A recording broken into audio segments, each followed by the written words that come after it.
Frank, you mentioned about Stevie in the Premier League. Now, there was always that talk with England. Yeah. Can Stevie and Frank play together? What was your take on it?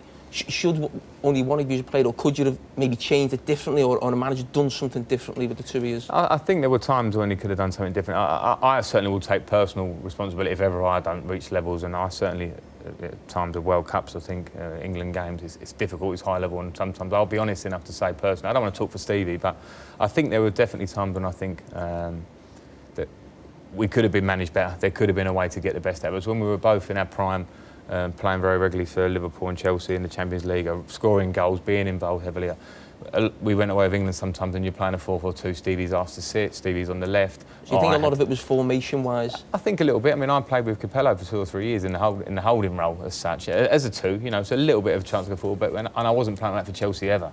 So I think there was an element of that. And but, you know, it was always a team thing, and you know because you were there, and Gaz knows from playing for England for as long as time as we did, virtually, but there was something missing that I felt when I look back at my England career. I think, I don't know what it is, maybe we play against each other out every week, there's a little groups, Man United, Liverpool, Chelsea, and probably when you're, I don't know, Argentinian and they're all playing all over the world, they come home and there's a big family and there's a different spirit, and I'm not sure we always managed to get that together. But when you look back now and you think, obviously Stevie and Frank both like to run forward at the time, both charging forward, Stevie in the right channel more often, not Frank in the left channel.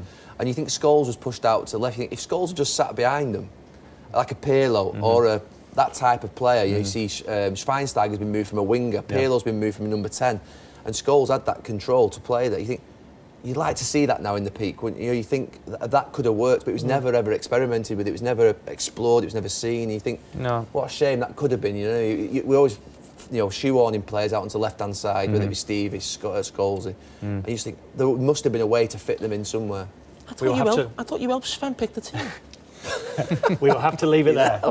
Frank, thank you for your company. Really enjoyed it today. You'll be involved. He gets a vote in, you know. On Saturday. Stoke against Chelsea.